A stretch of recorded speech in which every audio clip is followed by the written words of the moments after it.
You wake up at 2:30 in the morning, eyes open, wide open.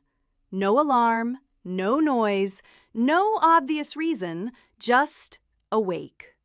And your brain, which should absolutely not be this alert right now, immediately starts running through everything you didn't finish yesterday, everything you have to do tomorrow, and every decision you've ever made that you're not completely at peace with.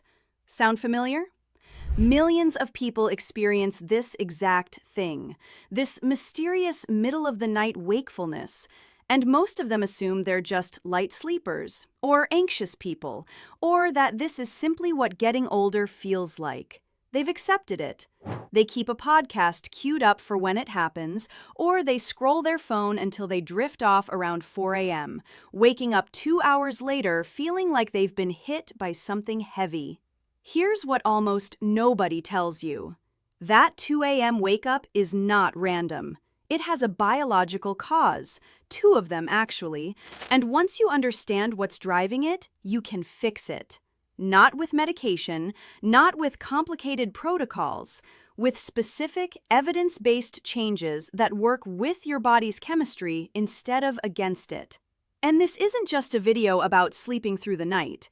It's about what sleep is actually doing to your body every single night, and what happens to your health, your brain, your heart, and how long you live when you get it right. The research here is striking. Optimizing your sleep is associated with up to 4.7 additional years of life for men and 2.4 years for women. More years, more functional, energetic, disease-free years. Let's talk about how to get there. What sleep is actually doing while you're unconscious. Most people treat sleep as downtime, the gap between one productive day and the next. That is completely backwards. Sleep is arguably the most biologically active period of your entire 24 hours. Your brain is consolidating memories. Your immune system is running repair operations. Your body is regulating insulin sensitivity and glucose metabolism. Your cardiovascular system is getting a necessary pressure reduction. Your cells are clearing metabolic waste, including proteins associated with Alzheimer's disease. And your hormonal system is resetting the balance it needs to function the next day. Every one of those processes depends on the quality and depth of your sleep, not just whether you were technically unconscious for 7 hours. Research on military snipers found that with reduced sleep, their accuracy dropped to a degree comparable to functional impairment. The same cognitive and physical degradation shows up across everyday tasks and professions. Most people running on poor sleep have no idea how much of their capacity they're leaving on the table every single day. Sleep is not a luxury. It is a biological requirement on par with food and water. The 2 hidden culprits behind terrible sleep. Most sleep advice focuses on what you do at bedtime, but that misses the deeper causes. 2 biological disruptions that undermine your rest no matter how perfect your routine is. The first is cortisol imbalance, the second is blood sugar instability. And in many people, particularly those waking between 1 and 4 in the morning, both are happening at once. Cortisol, the wired but tired problem. Cortisol is your primary stress hormone. In a healthy system, it follows a clear arc. It rises pre-dawn, peaks shortly after waking, and gradually declines through the day, reaching its lowest levels at night to allow sleep. That rhythm is everything. When it's working properly, you feel alert in the morning and genuinely tired by evening. But chronic stress, and this means all stress, not just the psychological kind, but poor diet, excessive screen time, inflammation, lack of movement, irregular schedules, keeps the HPA axis in a state of low-level activation. Cortisol stops following its natural arc. Instead of declining at night, it stays elevated. Or it spikes at 2 in the morning when your body decides it needs emergency alertness. The result is what many people describe as wired but tired. Exhausted in every functional sense, but unable to sleep deeply or stay asleep. Your nervous system is running on background fight or flight, and deep sleep is incompatible with fight or flight.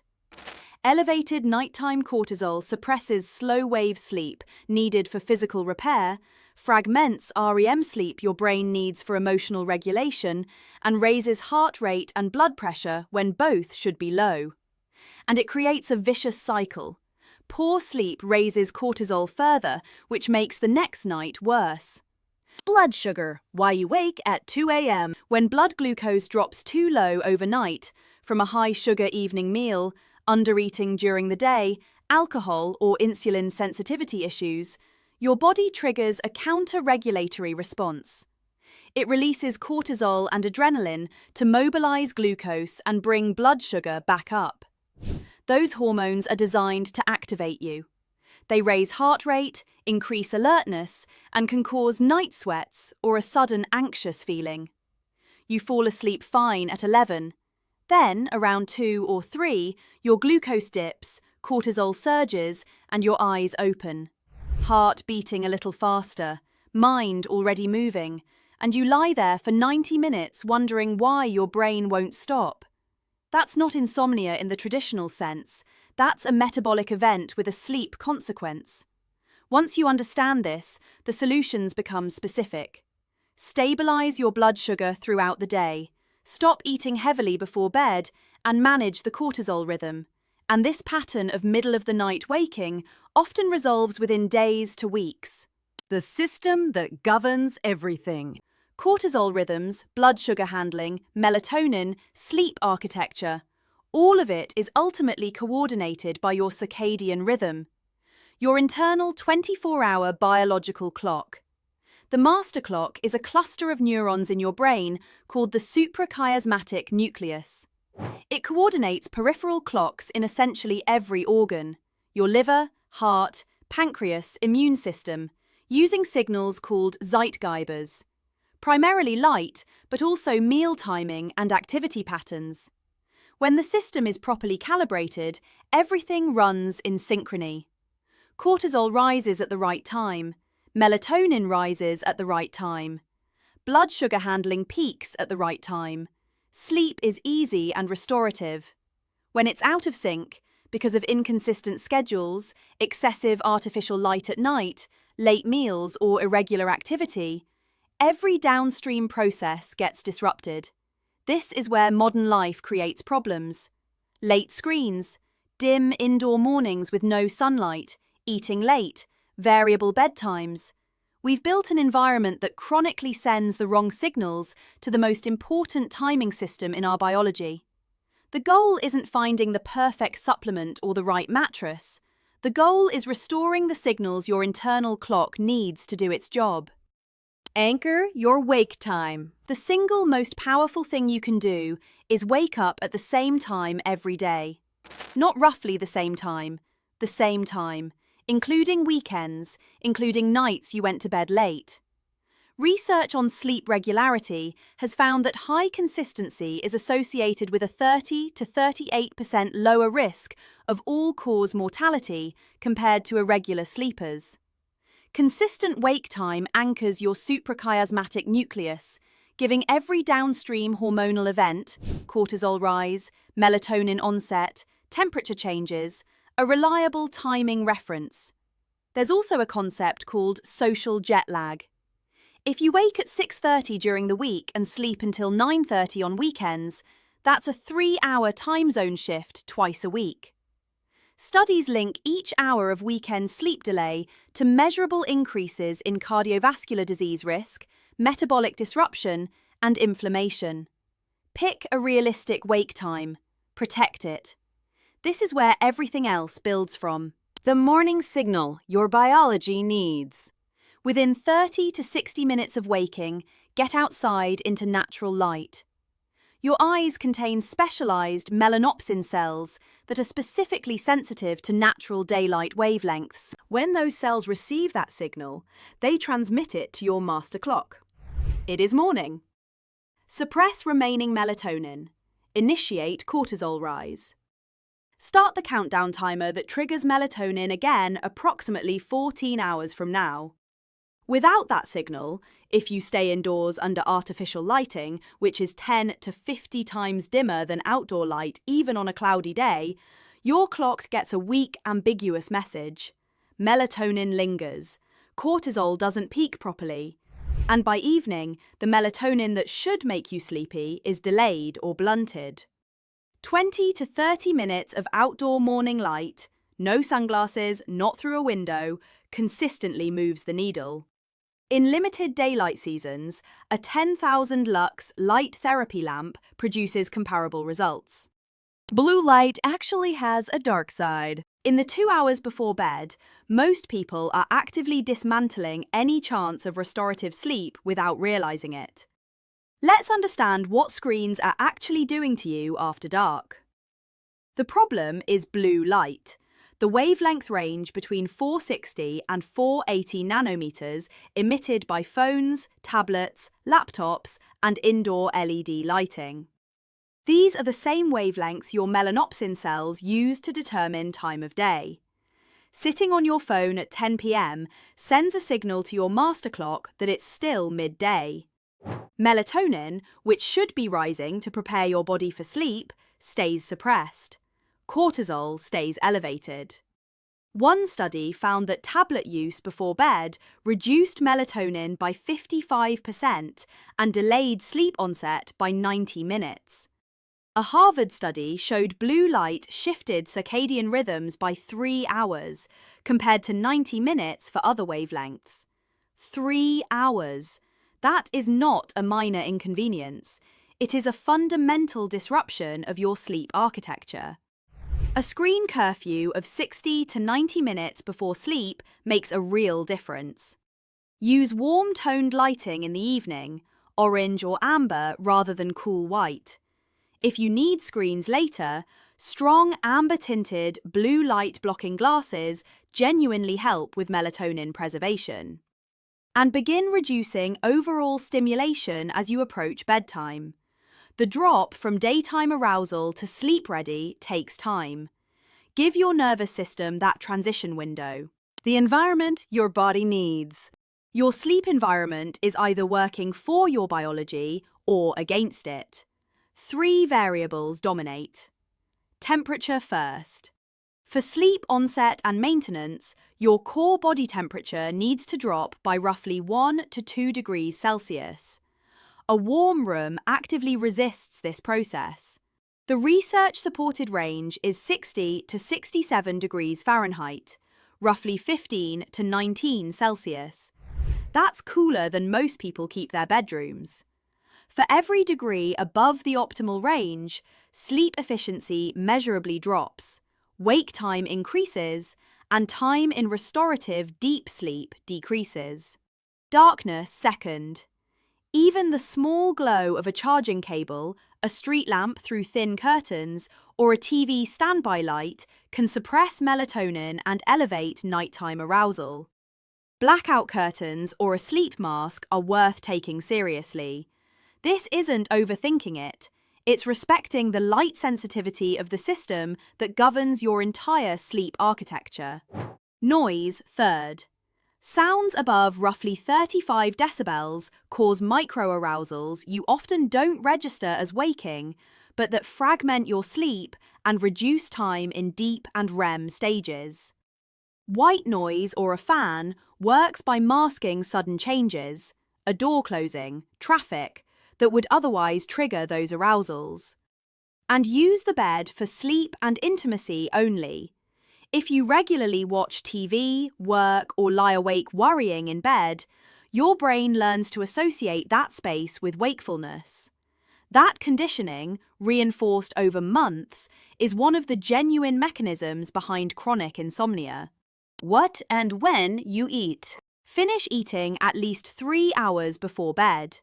Late digestion raises core body temperature and insulin levels at exactly the time both should be declining. A heavy or high glycemic evening meal sets up the blood sugar spike and crash sequence that triggers the cortisol surge at 2 a.m. Throughout the day, if you're skipping meals, eating high glycemic foods without fiber or protein to buffer absorption, or dramatically undereating and then eating a large meal late, all of those patterns contribute to overnight blood sugar instability. Some people actually sleep better with modest, complex carbohydrates at dinner: sweet potato, brown rice, legumes.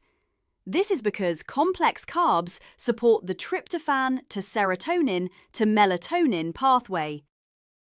The key word is complex, not refined sugar or processed snacks before bed. The difference in your overnight glucose curve is substantial. On alcohol, it sedates you, which is why people associate it with better sleep. But it suppresses REM sleep and causes a rebound arousal effect in the second half of the night. You sleep 7 hours and feel like you slept 4. The sedation was not restorative sleep. The biology was being suppressed, not restored. Caffeine blocks adenosine receptors, adenosine being the chemical that builds sleep pressure throughout the day. With a half-life of roughly 6 hours, a 3 p.m. coffee still has significant active caffeine at 9 p.m. You may fall asleep fine, but that residual caffeine reduces the proportion of deep, slow-wave sleep you get. The sleep happens, but the restoration is partial. Moving your body in the right way at the right time. Exercise is one of the most powerful sleep interventions available. It increases adenosine buildup, directly adding to sleep pressure. It promotes deeper, slow-wave sleep by triggering core temperature rise followed by the drop that signals sleep readiness. It improves insulin sensitivity, directly addressing blood sugar instability. And it reduces anxiety and inflammatory markers that fragment rest. A morning walk combines movement, adenosine buildup, and light exposure simultaneously. 3 independent sleep-improving signals in 30 minutes. On timing, morning to early afternoon exercise is optimal.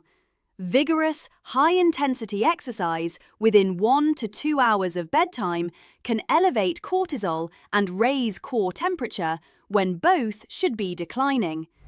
Restorative yoga in the evening is especially effective for reducing evening cortisol and activating the parasympathetic nervous system. Poses like legs up the wall, reclined spinal twist, and supported bridge, held passively for several minutes, engage the vagus nerve and physically transition your body out of the day's sympathetic activation. Even 15 to 20 minutes changes the neurological state you arrive at sleep with. Managing the mental load before bed. Unresolved worries and incomplete tasks don't get processed during a busy, distracted day, so they surface at night when everything is quiet. Writing down your concerns, incomplete tasks, and a brief plan for tomorrow about an hour before sleep externalizes the cognitive load. Your prefrontal cortex engages with the material and creates some sense of closure. The amygdala gets less activation at night because the unfinished business has already been acknowledged. This isn't journaling for catharsis. It's specifically about emptying the active mental queue so your brain isn't running a background process at full power while you're trying to sleep. Morning meditation compounds this over time. A consistent morning practice gradually lowers your baseline level of physiological arousal, so the evening drop to sleep ready becomes shorter and less effortful. The supplements that actually have evidence. Most sleep supplements have weak evidence. A few have genuine, replicated research. Magnesium glycinate, 200 to 400 milligrams before bed, is well supported. Magnesium plays a direct role in GABA production, the primary inhibitory neurotransmitter that calms nervous system activity. It also helps regulate cortisol and muscle relaxation. Deficiency is common in modern diets, and supplementing the glycinate form has high bioavailability. Ashwagandha, standardized extracts like KSM 66 at 300 to 600 milligrams daily, has shown significant reductions in perceived stress, serum cortisol, and insomnia severity across multiple randomized trials and meta-analyses. It's not a sedative. It works by modulating the HPA axis over 4 to 8 weeks, bringing elevated cortisol toward a normal pattern. Low-dose melatonin, 0.5 milligram to 3 milligrams, is most useful as a circadian signal, not a sedative. It helps when your rhythm is disrupted from travel, shift work, or inconsistent schedules. Take it 60 to 90 minutes before intended sleep time. Quality matters. Independent testing has found products containing anywhere from near zero to several times the labeled dose, so choose third-party certified brands. A warm bath before bed is worth mentioning. When you soak in warm water and then get out, rapid heat release from dilated blood vessels produces a core temperature drop that directly assists sleep onset. The folk wisdom was right, just not for the reason people usually think. The root cause many people never check. There is one thing that can undermine every strategy in this video if it goes unaddressed: sleep apnea. Obstructive sleep apnea is a condition where the airway repeatedly collapses during sleep, causing breathing pauses that can occur dozens to hundreds of times per night. Each event triggers a microarousal, often below the threshold of conscious waking, but enough to prevent restorative deep sleep. The symptoms look exactly like chronic stress and cortisol imbalance: waking at 1 to 4 a.m., feeling wired but tired, morning grogginess despite adequate hours, low energy, mood dysregulation. Every apnea event activates the sympathetic nervous system and the HPA axis. Repeated hundreds of times per night, this produces sustained elevation of cortisol, adrenaline, and inflammatory markers. Blood sugar rises during these episodes rather than stabilizing. The entire hormonal picture looks like severe chronic stress because, from your body's perspective, that's exactly what it is. Effective treatment, typically CPAP therapy, normalizes cortisol rhythms, stabilizes overnight glucose, and in large analyses has been associated with a 37% reduction in all-cause mortality and a 55% reduction in cardiovascular mortality.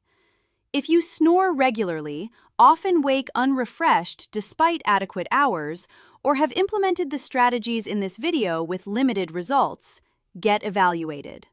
Home sleep apnea tests are widely available. Untreated sleep apnea does not respond to sleep hygiene. It requires its own solution, and finding that solution can be genuinely transformative. What this adds up to over a lifetime.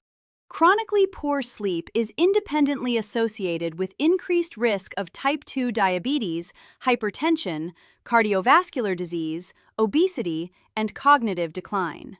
It accelerates the accumulation of proteins linked to Alzheimer's disease. It disrupts the appetite hormones ghrelin and leptin, making you genuinely hungrier the next day and less able to register fullness, which is a significant part of why sleep deprivation and weight gain are so consistently linked. A major meta-analysis of 65 clinical trials found that improving sleep quality produced meaningful positive effects on depression, anxiety, stress, and rumination, with a clear dose response. The better your sleep improves, the greater the mental health benefit. Healthy sleep patterns across duration, quality, regularity, and the absence of disturbances are associated with 4.7 additional years of life for men and 2.4 for women. Every system in your body is downstream of sleep quality. Nutrition, exercise, stress management, metabolic health, all are meaningfully affected by what happens during those nighttime hours, which means improving your sleep is not one health goal among many. It is the foundation that makes every other health goal more achievable. Putting it into practice. Start with consistent wake time plus morning light. These two habits, done daily for 2 to 3 weeks, begin restructuring your cortisol rhythm, stabilizing melatonin timing, and improving sleep pressure buildup. Then layer in the evening changes: screen curfew, dimmer warm lighting, no heavy meals in the 3 hours before sleep. If you're drinking alcohol regularly, reducing it will likely produce a noticeable change within the first week. Optimize the environment. Lower the temperature, use blackout curtains, address noise. These are one-time changes that passively improve every night of sleep going forward. Add the stress management practice, the evening brain dump of worries and tasks, and a morning mindfulness habit if you can sustain it. Include regular exercise, kept to earlier in the day for intense sessions. Magnesium glycinate before bed and ashwagandha daily are the best supported supplement starting points. Melatonin helps for circadian recalibration when schedules have been irregular. And if you've done all of this consistently for several weeks and you're still waking repeatedly, still feeling unrested, get evaluated for sleep apnea. It is more common than most people realize, completely treatable, and the one root cause that nothing else in this video can fix. Your sleep quality is not fixed. Your cortisol rhythm can be recalibrated. Your blood sugar stability can be improved. Your circadian clock can be re-anchored. Your sleep environment can be made genuinely conducive to the deep, restorative rest your body is designed to have. The biology is on your side. It wants to work. It just needs the right inputs. You now have a clear picture of what those inputs are, why each of them matters, and how they connect to your long-term health. The path from here is consistent implementation, not all at once, not perfectly, but deliberately, starting with what moves the needle most. Better sleep is one of the most direct investments you can make in how long you live and how well you live while you're here. If this kind of content, practical, grounded in actual science, designed to make a real difference, is what you're looking for, subscribe and stay around. There's a lot more to come.